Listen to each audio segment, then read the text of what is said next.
بسم اللہ الرحمن الرحیم۔ پیارے بچوں السلام علیکم۔ میں اس وقت 5ویں جماعت کے طلبہ و طالبات سے مخاطب ہوں اور میں اردو کی کلاس لینے جا رہا ہوں۔ تو آج ہم آپ کی جو اردو کی نصابی کتاب جو ہے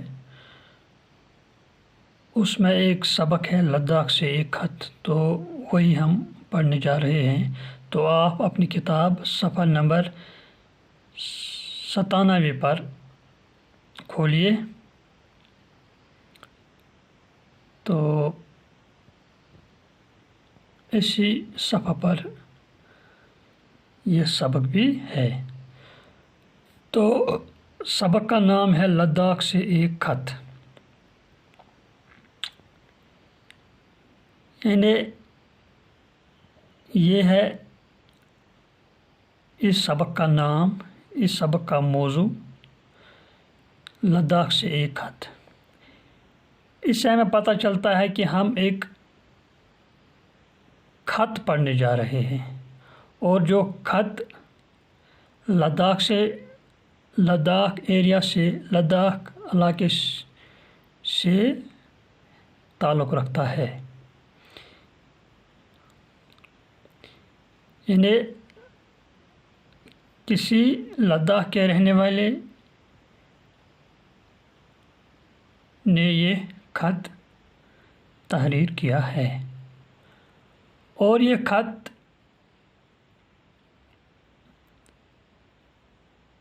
ایک آدمی، ایک لڑکا اپنے دوست کو لکھتا ہے۔ تو شروع کرتے ہیں، کیونکہ یہاں سب سے پہلے جب ہم بھی آپ جانتے ہیں کہ جب خط لکھا جاتا ہے، جہاں سے خط لکھا جاتا ہے، یعنی خط لکھنے والا خط لکھنے کے وقت کہاں ہوتا ہے تو اس جگہ کا نام پہلے لکھ دیتا ہے اپنے خط میں۔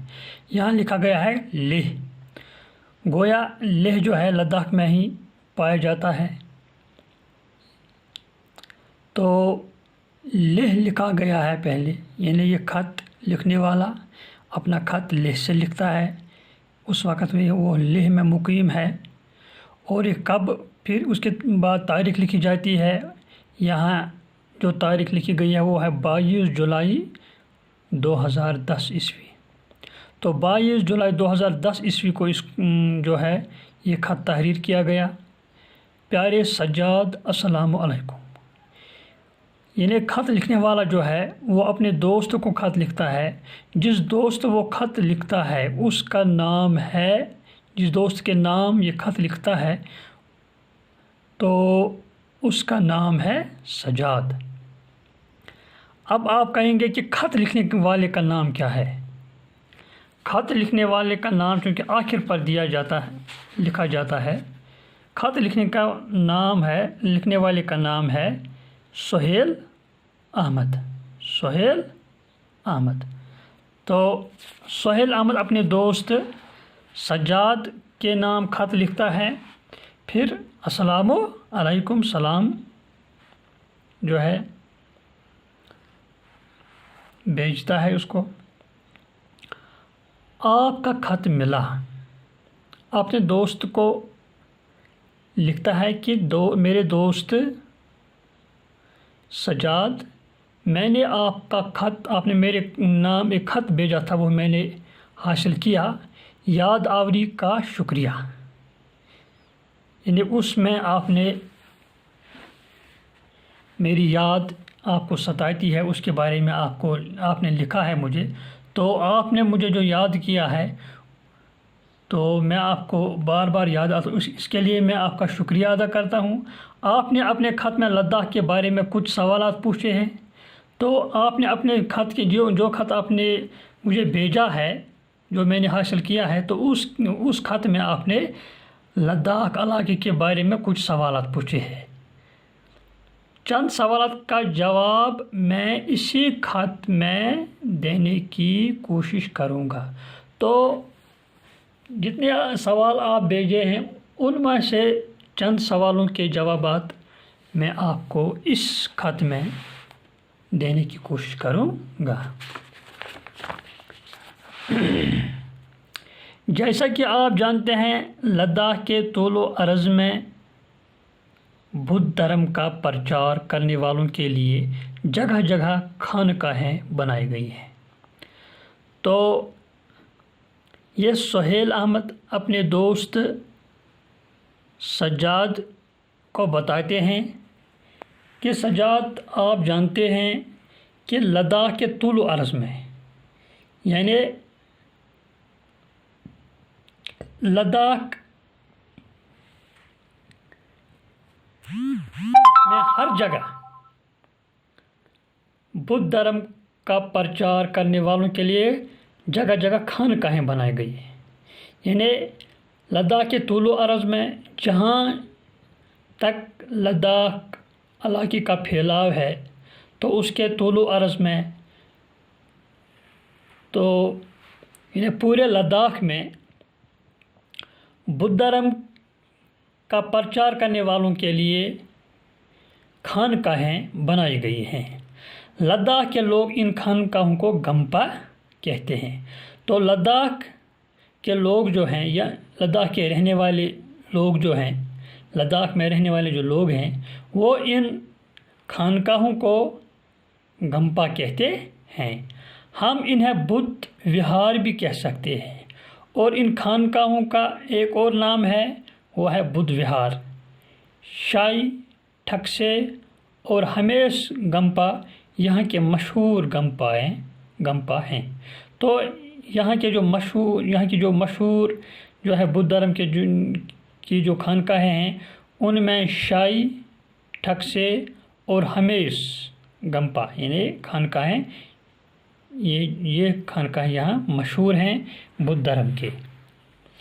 پہلے ہم شائی گمپا کے بارے میں یہ لکھتے ہیں سہیل احمد اپنے دوست سجاد کو کہ شائی گمپا یہ کون سی خانقاہ ہے؟ یہ گمپا لیہ سے 16 کلومیٹر دور ایک پہاڑی پر واقع ہے۔ تو شائی گمپا جو ہے، یہ خانقاہ، یہ گمپا بدھ دھرم کا خانقاہ جو ہے، یہ لیہ سے 16 کلومیٹر کی دوری پر ایک پہاڑی پر واقع ہے۔ اسے لداخ کے مشہور راجا دیلدن نمگیال نے بنوایا ہے۔ اس گمپا کو جس نے تعمیر کیا ہے، اس کا نام ہے راجا دیلدن نمگیال۔ راجا دیلدن نمگیال بدھ دھرم کے مشہور سرپرست اور پیروکار تھے۔ یہ جو راجا دیلدن نمگیال جو ہیں، یہ بدھ دھرم کے مشہور سرپرست، نگران اور اسی دھرم کے پیروکار بھی تھے۔ شائی گمپا دراصل مہاتما بدھ جی کا 40 فٹ اونچا عالی شان مجسمہ ہے۔ یہ جو گمپا ہے، شائی گمپا، یہ دراصل مہاتما بدھ جی کا 40 فٹ اونچا عالی شان مجسمہ ہے۔ یعنی یہ مہاتما بدھ جو ہے، مہاتما بدھ جی کا یہ ایک مجسمہ ہے، ایک جس کی اونچائی 40 فٹ ہے، اور ایک عالیشان مجسمہ ہے۔ اس مجسمے کا سر 8 فٹ چوڑا ہے۔ اس کا جو سر ہے، اس کی چوڑائی 8 فٹ ہے۔ یہ مجسمہ پتیل اور تانبے میں ڈھلا ہے، یعنی یہ کس کی چیز سے بنا ہے؟ اس کے پتیل اور تانبے میں یہ ڈلا ہوا ہے، یعنی اس کی جو ہے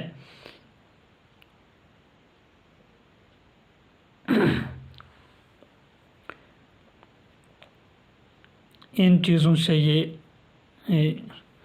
بنی ہے مجسمہ۔ یہ مجسمہ جو ہم کھدائی کرتے ہیں، اس تانبے پر، اس کو ہم ڈھلائی کہتے ہیں۔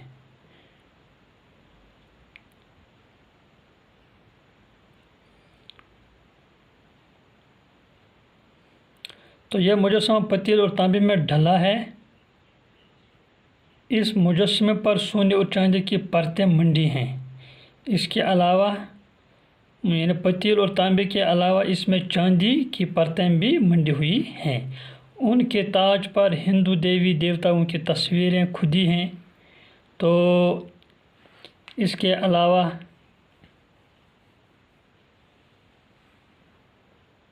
یہ جو چاندی کی پرتیں جو اس مجسمے پر ہے، تو ان کے تاج پر ہندو دیوی دیوتاؤں کی تصویریں بھی کھدی ہیں، جو اس بات کا ثبوت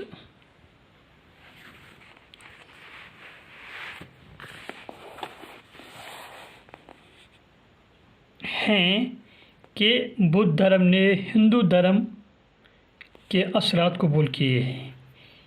تو اس کا یہ مطلب ہے کہ بدھ دھرم نے ہندو دھرم کے اثرات قبول کیے ہیں۔ شاہی میں ایک مسجد بھی ہے جو شاہی ہمدان میر سید علی ہمدانی جس کو کہتے ہیں کے ساتھ منسوب ہے۔ تو یہاں ایک مسجد شریف بھی ہے جو مسجد شریف شاہی ہمدان یعنی میر سید علی ہمدانی، یہ ایک بزرگ گزرے ہیں مسلمان بزرگ، تو ان کے ساتھ ایک مسجد ان کے نام پر یہاں پر ایک مسجد شریف بھی قائم ہے۔ والسلام علیکم۔